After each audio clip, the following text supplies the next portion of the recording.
আসসালামু আলাইকুম viewers, welcome to my channel. কেমন আছেন সবাই? আশা করছি অনেক অনেক ভালো আছেন। তো আজকে আমি আপনাদের সাথে শেয়ার করব বড়ইয়ের আচার। আচার পছন্দ করে না এমন মানুষ খুব কমই আছে। আর এই যে আমি এখানে বড়ই নিয়েছি, শুকনা বড়ই। এখানে হাফ কেজিরও বেশি হবে শুকনা বড়ই। আর এই বড়ইগুলো কিন্তু আমার নিজের বাড়ির গাছের বড়ই, বাড়িতে শুকনো। ভালো করে বেছে নিয়েছি। আর বড়ই যে বোটা থাকে সেই বোটাটাও বেছে নিয়েছি। এখন পানি দিয়ে এটা খুব ভালো করে ধুয়ে নিতে হবে, কারণ অনেক ময়লা থাকে। তো পরিষ্কার পানিতে বেশ কয়েকবার আমি ভালো করে ধুয়ে নেব।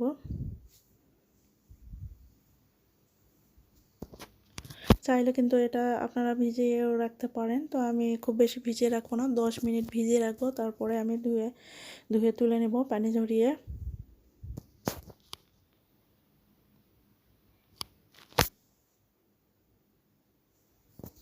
এই যে ধুয়ে পরিষ্কার করে ধুয়ে 10 মিনিট আমি ভিজিয়ে রেখেছিলাম। তারপরে পানি ঝরিয়ে নিয়েছি। এখন চুলে একটা পাতিল বসিয়ে পর্যাপ্ত পরিমাণ পানি দিয়েছি। পানিটা একটু গরম হয়েছে, আমি বড়িগুলো দিয়ে দিচ্ছি। আর 10 মিনিট বড়িটা আমি জাল দিয়ে নেব। 10 মিনিট জাল দিলে কিন্তু বড়িটা সেদ্ধ হয়ে যাবে। তো এই তো বড়ি সেদ্ধ হয়ে গেছে 10 মিনিটেই। এখন বড়িগুলো আমি পানি ঝরিয়ে তুলে নিব আর ঠান্ডা করে নেব। এদিকে চুলায় একটা কড়াই বসিয়ে আমি ভেজে নিচ্ছি হচ্ছে শুকনা মরিচ 7-8টা, আর দিয়ে দিচ্ছি 1 টেবিল চামচ পাঁচফোড়ন। একটা মশলা তৈরি করে নেব, একটু টেলে নেব। আর এইভাবে কিন্তু আচার বানিয়ে আপনারা সংরক্ষণ করে খেতে পারেন 1 বছর পর্যন্ত, নর্মাল ফ্রিজে রেখে। এখন বড়িটা ঠান্ডা হয়ে গেছে আর হাত দিয়ে ম্যাশ করে নিচ্ছি। ম্যাশ করে নিলে কিন্তু আচারটা খেতে কিন্তু অনেক বেশি মজা হয়। এখন চুলায় একটা প্যান বসিয়ে 1/4 কাপ সরিষার তেল দিয়ে দিলাম। এখন এখানে দিয়ে দিচ্ছি 2টা তেজপাতা, মাঝখান থেকে একটু ছিঁড়ে দিচ্ছি। আর দিয়ে দিচ্ছি 2টা দারচিনি, 3টা এলাচ দিয়ে দিচ্ছি। একটু নেড়ে চেড়ে নিয়ে ম্যাশ করে রাখা বড়িগুলো দিয়ে দিব এখানে।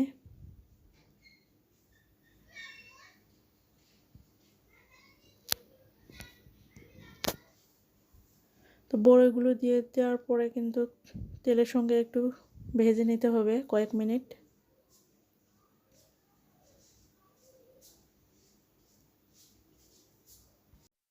এইভাবে বড়ির আচার বানিয়ে খেলে কিন্তু অনেক বেশি মজা হয়।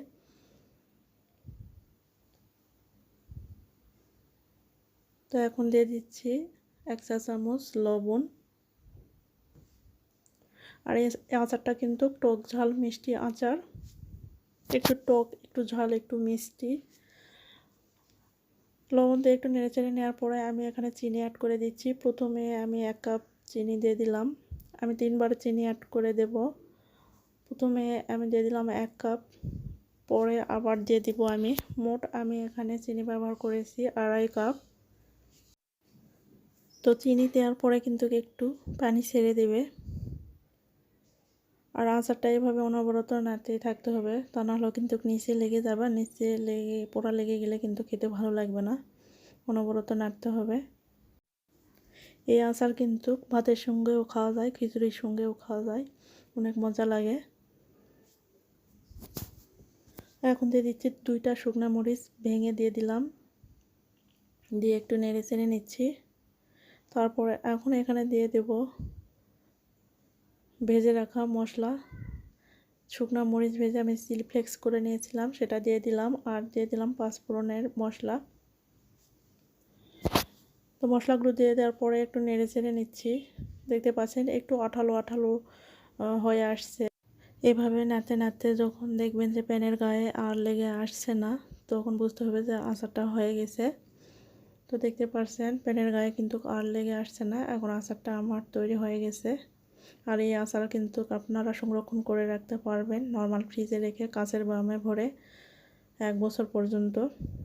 তো ভিডিওটি কেমন লাগলো অবশ্যই কমেন্টের মাধ্যমে জানাবেন। ভিডিওটি ভালো লাগলে লাইক কমেন্ট শেয়ার করে পাশে থাকবেন। আর নিত্য নতুন রেসিপি পেতে আমার চ্যানেলটিকে সাবস্ক্রাইব করে পাশে থাকবেন। আর পাশে থাকা বেল বাটনটি প্রেস করে দিবেন। আজকের মতো এই পর্যন্ত। সুস্থ থাকবেন, ভালো থাকবেন। আল্লাহ হাফেজ।